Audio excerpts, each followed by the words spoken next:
Oke bosku, kita berjumpa lagi ya bersama Dunia Mekanik Motor ya. Nah, jadi teman-teman, di video kali ini saya memberikan tutorial bagaimana cara memperbaiki lubang busi yang dol seperti ini ya. Nah, di sini kenapa bisa dol padahal di sini drat businya itu menggunakan tipe yang panjang ya. Biasanya itu sulit sekali untuk dol kalau yang panjang. Mungkin bisa jadi ini yang punya motor masangnya miring atau terlalu bersemangat untuk mengencangkannya ya. Nah, oke, jadi seperti ini dolnya ini memang dol parah ya. Nggak bisa kencang sama sekali ya. Langsung saja kita siapkan bekas dasternya emak-emak di sini ya. Nah, di sini hukumnya wajib menggunakan dasternya emak-emak karena doa emak itu akan memperlancar pekerjaan kita ya. Jadi seperti ini. Kalau terlalu banyak, lebih baik kita potong saja untuk dasternya ya. Tentunya pada saat pemasangan atau pada saat proses senai seperti ini, itu posisi piston harus berada di bagian TMA ya, karena klep in dan X itu sama-sama menutup sehingga memperkecil tingkat risiko terganjalnya sisa-sisa gram terhadap klep ya, atau menjadi kebocoran di dalam ruang bakar. Nah, karena di sini kita kejar cepatnya ya, karena besok pagi mau dibuat ke pasar ini sama orangnya, makanya kita menggunakan sistem cepat seperti ini tanpa turun mesin. Kita gunakan recoil ya. Oke, langkah selanjutnya setelah kita pemasangan dasternya itu sudah selesai ya, kita gunakan mata bor itu ukuran 10,3 mm ya. Nah, jadi ini mata bor langkah ya, karena itu sudah bawaannya daripada tab recoilnya itu sendiri. Nah, di situ sudah ada ukurannya sendiri, maka kita gunakan sesuai dengan ukurannya ya. Oke, setelah kita siapkan mata bornya, kita pasang di bornya, kemudian kita langsung saja proses pengeboran. Ya, jadi di sini kuncinya pada saat kita membutuhkan lubang drat itu kuncinya ada di pengeborannya. Kalau ngebornya kita itu melenceng, pasti nanti kita membuat dratnya itu juga akan ikut melenceng ya. Apalagi di sini lubang busi itu rawan kebocoran. Jadi di sini harus pelan-pelan ya, kita mengopernya sedikit demi sedikit, dilihat menceng sedikit ya kita luruskan lagi, kita menceng sedikit kita luruskan lagi. Jadi seperti itu prosesnya. Oke, jadi seperti ini kita bor sampai kena di majunya atau di dasternya tadi itu ya. Nah, kalau sudah itu kan gramnya keluar semuanya ya. Nah, jadi seperti ini, kita ambil sedikit-sedikit sisa-sisanya, kita cungkil-cungkil, kita rapikan lagi di bagian gombalnya di bagian dalam ya. Langkah selanjutnya kita gunakan hand tap, itu menggunakan ukuran STI 10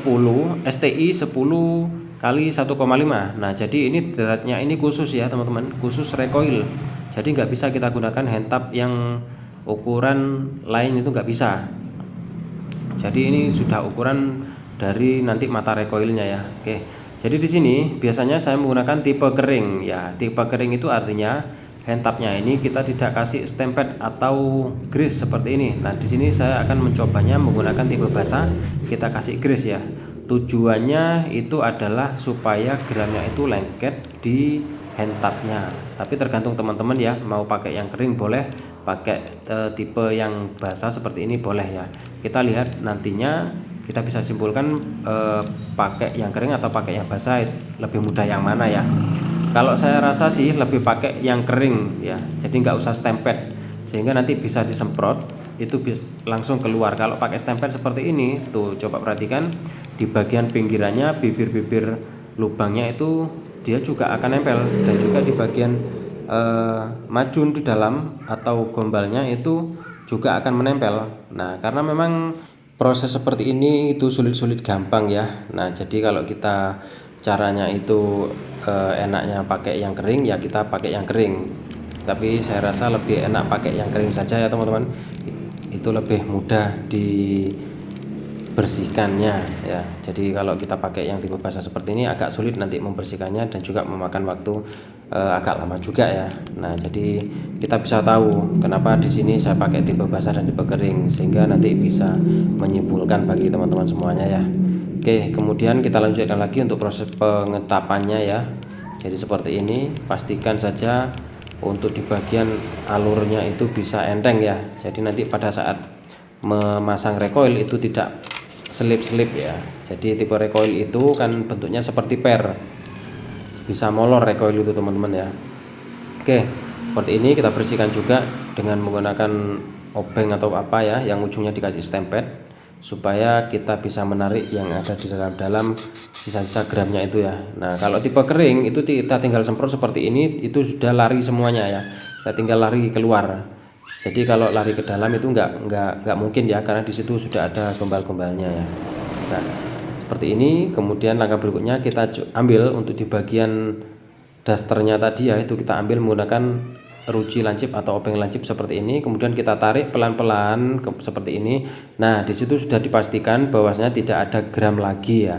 Nah tentunya karena di sini kita menggunakan tipe yang basah, kita harus agak telaten sedikit ya, karena di dalamnya masih ada kecil-kecil sekali ya gram-gram yang halus, itu kita mau bersihkan lagi ya. Oke seperti ini. Kemudian langkah berikutnya kita pastikan lagi alurnya itu tidak ada gram yang menempel di celah-celah alur dratnya. Nah makanya di sini saya berulang kali memasukkan hand tapnya atau tap recoilnya seperti ini.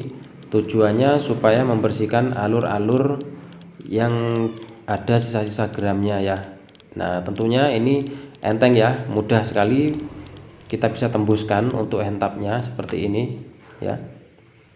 Oke, kita pastikan lagi, kita bersihkan. Kemudian langkah berikutnya yaitu kita siapkan untuk di bagian recoilnya ya. Tapi sebelumnya kita cek dulu kompresinya itu ada apa enggaknya.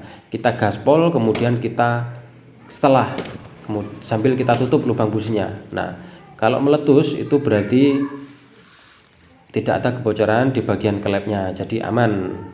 Saya rasa aman ya di sini. Oke, langkah berikutnya kita pastikan lagi untuk di bagian jalurnya, mungkin ada kerak-kerak yang dari dalam tertekan keluar akibat kompresi tadi ya yang kita cek. Kita pastikan lagi alurnya itu benar-benar enteng seperti ini ya. Oke. Nah nggak enaknya kalau kita pakai tipe basah seperti ini, kita harus berulang kali memastikan jalurnya itu bersih dari sisa gram-gram halus ya. Nah di situ sisa gram-gram halus itu sangat mempengaruhi ya. Oke, langkah berikutnya kita gunakan recoil itu ada beberapa tipe ya. Ada yang panjang, ada yang pendek. Kalau yang panjang kita tinggal atur berapa D gitu ya. Nah di sini recoilnya itu khusus busi ya, memang khusus busi recoilnya. Kalau yang pendek itu kita gunakan busi drat pendek seperti Jupiter, Shogun, Grand dan lain-lain ya. Oke, jadi seperti ini. Tapi sebelumnya kita memasang recoilnya itu kita ikat dulu di bagian ujungnya atau centilannya ini menggunakan bola jahit, dan kita lem sedikit ya, kita lem G, jangan banyak-banyak. Nanti kalau lem G banyak-banyak, nah itu bentuknya kan ngeper ya kalau recoil. Kalau terlalu banyak nanti nggak bisa ngeper, sehingga nanti dia nggak bisa jalan terhadap alurnya ya. Nah jadi seperti itu, harus hati-hati. Nah kenapa saya katakan mudah-mudah gampang kalau pada saat recoil drat busi seperti ini, mengingat resikonya yang agak tinggi. Nah tentunya tarifnya juga agak mahal ya, tetapi tidak semahal ketika kita membongkar head ya. Kalau kita bongkar head kan kita harus nyekur, yang jelas ganti seal klep dan lain-lain. Karena di sini kejar waktu, kita gunakan recoil seperti ini, hasilnya kita upayakan semaksimal mungkin ya. Nah di sini recoil ini kalau khusus drat busi itu diameternya itu memang lebih besar daripada hand tapnya, lebih besar sedikit ya, artinya dia ngepres.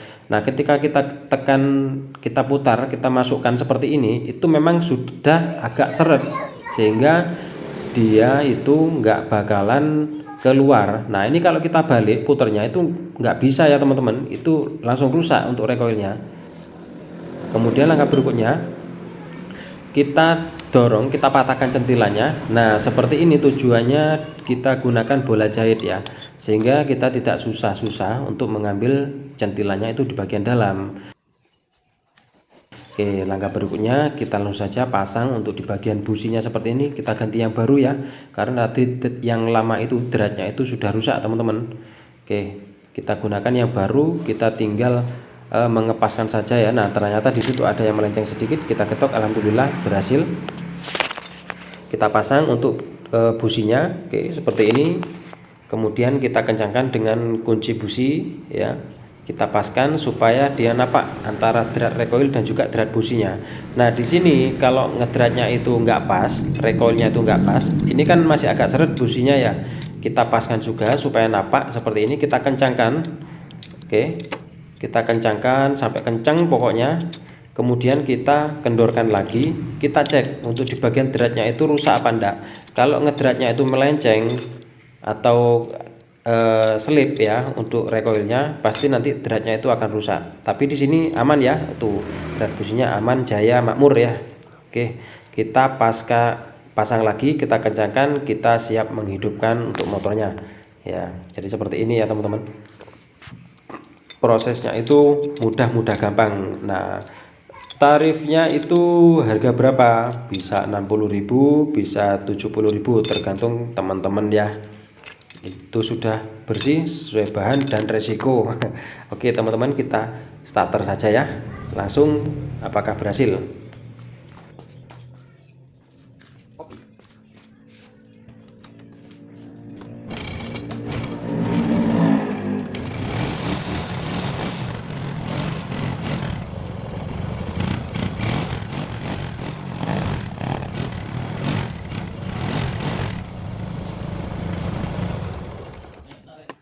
Ya, itu tadi suaranya cukup mengagetkan ya, agak meledak sedikit. Ternyata setelah kita cek itu di bagian klem knalpotnya itu kendor ya, jadi bautnya ini nggak dikencangkan sama orangnya.